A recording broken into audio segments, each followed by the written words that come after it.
Well, there's one thing I'd like to put out, because I see this a lot, and that is that the gluten is a protein in wheat, and gluten-free means wheat-free, period.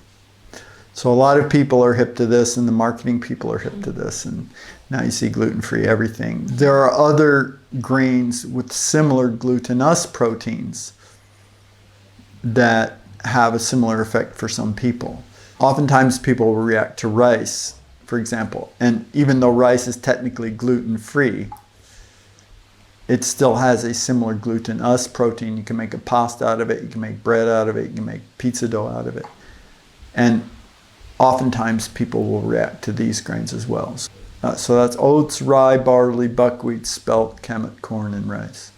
So it's exactly the story you just described. People went off wheat, it helped a little bit, but it didn't solve the problem. And that's because they didn't know about these other grains. I had a patient recently from Australia who was a wheat farmer, and she described to me the process of what they do with this wheat. First of all, the wheat seeds are impregnated with antifungals and various chemicals.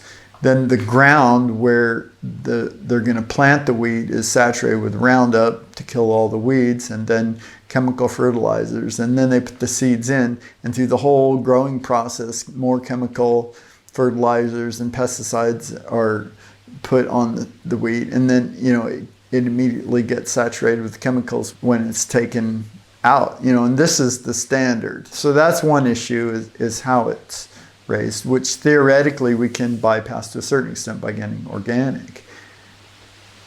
But then there's also the GMO element of it.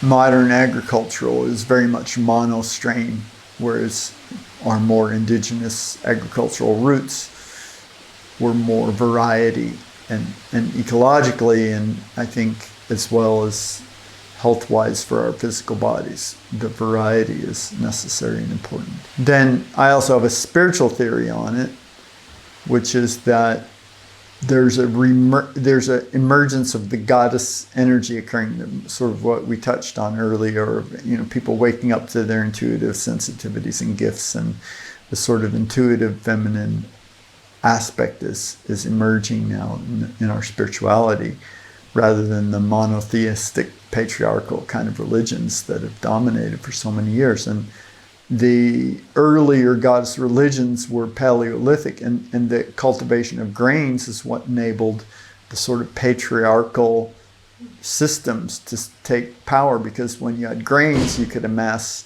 food which could feed armies, and these bigger hierarchical governments started to form. So it created imperialism, essentially. Exactly. So the pre-grain or pre-agricultural type of civilization was this more feminine goddess spirituality, kind of Paleolithic. So I'm wondering if there's a spiritual correlation between the awakening of the feminine archetype and the general apparent rejection of grains from our physiology. And inflammation is sort of the biggest problem that we're dealing with in that arena. So I think generally we have to be careful with it.